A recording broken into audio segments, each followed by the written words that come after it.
friends, welcome to the Living Truth Podcast. It's Kristen Carey here hosting, and I am so grateful to have this conversation with Melissa Macomber. Melissa, thank you for being here with me on our podcast. Thank you so much, Kristen, for having me. I'm really happy to be here.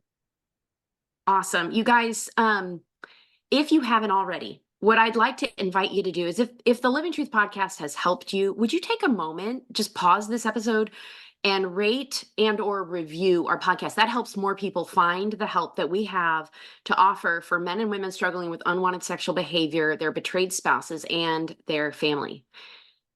So here's what we're going to talk about today, you guys. We're going to talk about the effects of parental infidelity on the kids. Now take a deep breath with me, because whether you are the person with the unwanted sexual behavior, or you're the betrayed spouse listening to this, or you're an adult child or a teen child of somebody who's dealt with this issue, this is extremely distressing and difficult to go through. And we understand. Both Melissa and I have gone through this as the kid of somebody with unwanted sexual behavior, but we have also been working in this field, in this profession of supporting people to get the recovery they need. So we are your guides today.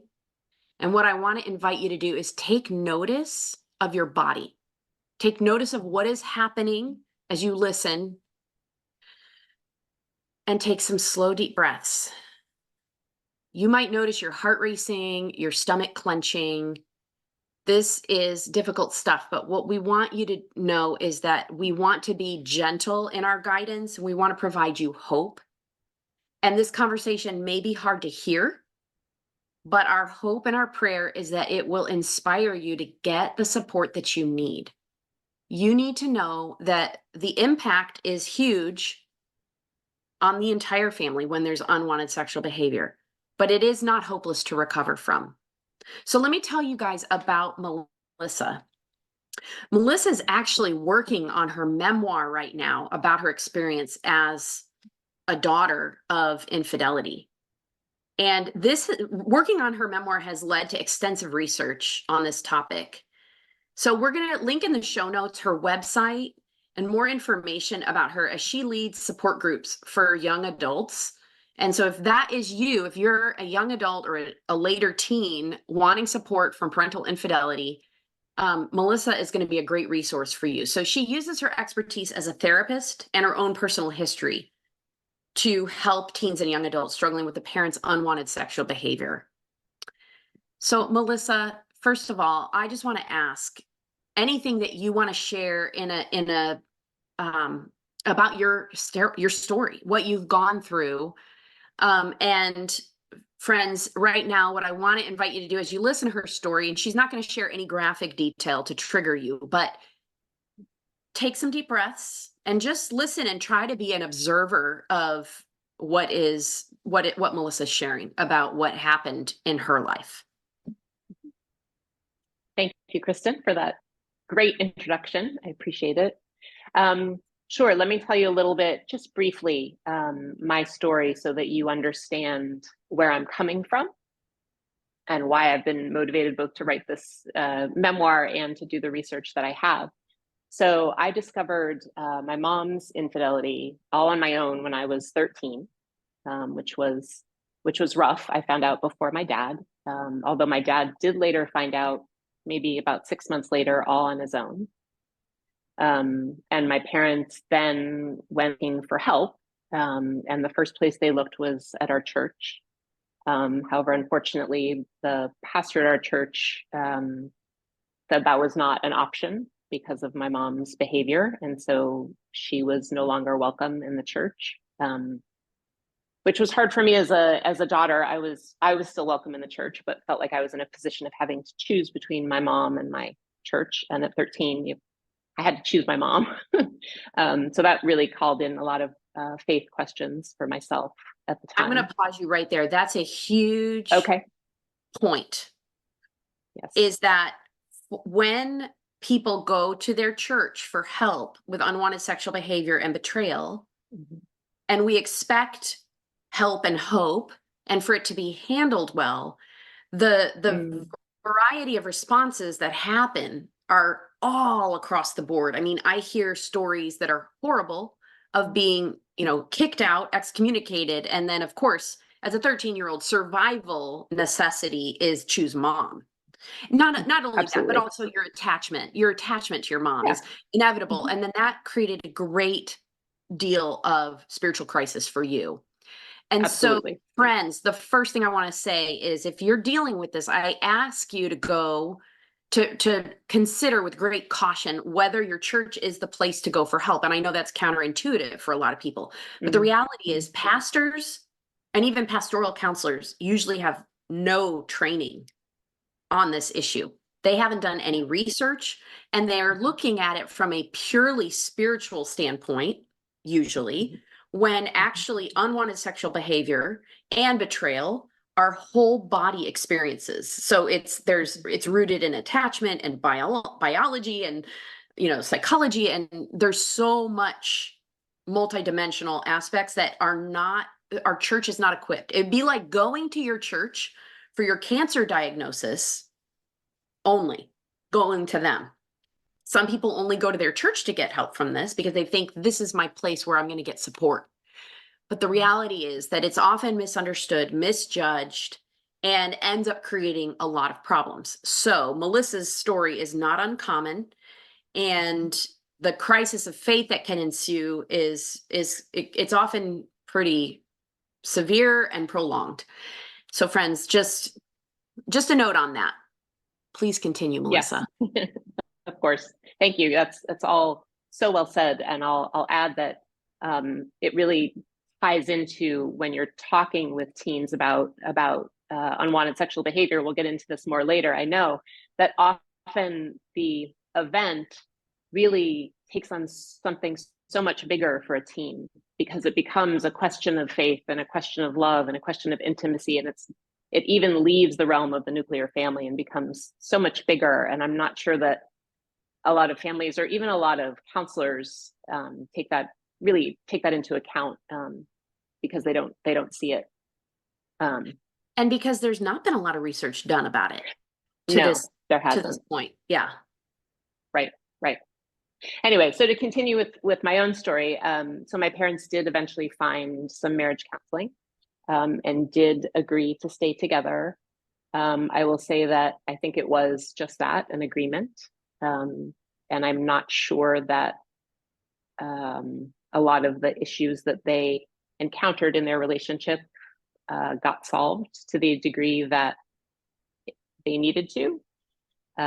However, it's also not really my place to say because it's their relationship, not mine.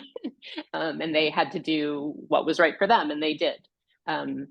So over the course of my sort of older teen years and really into my 20s, I participated in both group therapy and personal therapy, did a lot of personal work on my own. And the good news is I've now been happily married for 25 years and have a family of my own, and definitely feel like I've come to the other side, and feel like I now know how to help other people who went through what I did, and am motivated to, because, as you say, Kristen, the lack of resources is quite noticeable. Yeah. Sadly. That is so hopeful that Mm-hmm. going through this does not destine us for history to repeat itself. But I'd like to note that, Melissa, Not you at did all. a lot of work. I love that as a teen Indeed. and in your Mm-hmm. early 20s. I mean, most people are not in enough pain at that age to seek treatment. And so the fact that you did what that tells me is you were in a lot of pain. I was in a lot of pain, and I was doing a lot of unhelpful behaviors at the time in relationships. I was struggling in romantic relationships and not able to commit, not able to trust, not able to have, not able to really have healthy relationships. And so, sort of finally one breakup did it, and I knew that if I didn't start to change, I was never going to be able to commit in a healthy way. That's amazing, because what a lot of us do when we're having problems in relationships or when we're in pain and struggling is project that onto other people or blame, blame it Mhm. on other people, or I just haven't met the right Mhm. person, and what it sounds Mhm. to me like is you took personal responsibility, even though what Mhm. happened with your parents was not your fault. You took Mhm. personal responsibility for your own patterns. The fact that you could see your patterns Mhm. as at that age is pretty incredible, Mhm. because most of us can't see our own patterns and own them because of our shame, right? We want it to be other people's Sure. issue, problem. So Yeah. that's Yeah. amazing. And then the Yeah. fact that your Thank pain you. got you to a place where you were willing to do whatever it takes to get Mhm. help. And you Mhm. did that in both group therapy and in one-on-one counseling. That's Correct. amazing. Now Yes. Yeah. tell me, Mhm. why did you do both? Why was it important to have a group experience and one-on-one? Mm. Um, the community, really. I mean, the needing to be with other people. And I will say these were not groups that were specific to parent infidelity because Yeah, I couldn't find that any didn't at the time. exist, right? Yeah, that didn't exist. So these were more general support groups with other women, and I needed that support and that just being able to share in a way that was very honest and very open, and that wasn't necessarily therapized. I don't know if that's really a word, but that it I wasn't love it. so um it could just be speaking freely rather than worrying about having to work all the time on every issue. That was very important to me. So the connection and the Yes, acceptance the and the connection. vulnerability, Correct. it was And the healing. freedom. Yeah. The freedom to be able to, secrets are a big part of infidelity and Mm. unwanted sexual behavior. And secrets really filter down to teens, especially as they're trying to filter out or trying to figure out, they're at the place where they're moving from just being part of their nuclear family out into the world, their friends, eventually trying to figure out how to build a family of their own, and trying to figure out, well, what can I talk about and what can I talk about? And I don't want to bring shame on my family, but I also want to be my whole self and share everything about me. And how do you do that? And I think the group therapy helped me share my story in a very safe way so that I could figure out how to tell other people just in my day-to-day life, what happened, or if to tell what happened. Right. It was a safe Mm-hmm. place for you to be honest and authentic, and then you could Mm-hmm. decide, because that's the thing, is secrets make us sick, but some things need to be Yes. private. That's what's tricky about this issue, Yes. right? Is just because secrets make us Yes. sick doesn't mean we need to do what you and I do here and make this a profession and tell I know. everybody. Right. So, friends, Right. as you struggle, whether with betrayal or your own unwanted sexual behavior, or as the kid or young adult child Mm-hmm. of infidelity, considering for a Mm-hmm. moment like what sharing your family secret means in a safe and place, right? And so a group like Mm-hmm. Melissa is leading groups for young adults, like Mm-hmm. a place like that where there's confidentiality and safety Mm-hmm. is a Mm-hmm. great opportunity to share what is private and most of the world doesn't need to know about, but not holding that as a secret inside your body. Did you Mm-hmm. ever go through a period of time where you were kind of holding that secret Oh, inside of you? yes. And how did that Oh, impact yes. you emotionally and physically, psychologically, any way that you want to share? Right. How did it impact you to Right. carry that secret? Oh, greatly. All of the ways. I would say physically, I felt like cement from my throat, sort of all the way down into my belly. I know Mm. when you talk about trauma, you can talk about fright, flight, um, fight, or freeze. Yeah. I definitely froze. I definitely, I could feel my whole body freeze up, and not knowing what to say. I think that was also the really hard part at being that age, particularly is, I mean, 13 year olds already don't know what to say. It's in so many arenas, right? As their bodies are changing and their brains are changing. And so that whole always being afraid to say the wrong thing, always feeling like I had to avoid certain situations where the topic might come up and then have to make the decision about what to say or not to say. Um, and it was also very taboo in my family to talk about it at all. So the idea of not being able to tell anybody was pretty strong in me for a long time, until Oh, until my 20s, easily. When did you enter treatment, Mm. like therapy and group therapy? Ooh, I think my first group, I was 19. Yeah, I so think I was 6 19. years. You had 6 years, Yeah. which and those are some of the most difficult years because of the radical changes on a brain Yes. biology level for a Hmm. teen, young Hmm. teen into your late so your entire Hmm. teenage years. Melissa, Yeah. what about your parents? Mm. How did the conversation about this secret evolve or unfold in your family with your Mm. parents? Uh, yeah. So it was actually me who went to my mom when I was 17, I think. I actually went to my mom and said, I know this is going on. Oh, And I wait. don't So want to. you found out when you were 13, but you kept the secret?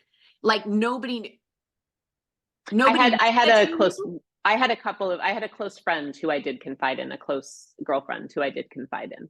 but you held the secret in your family. Like they didn't know you knew for 4 years. Correct.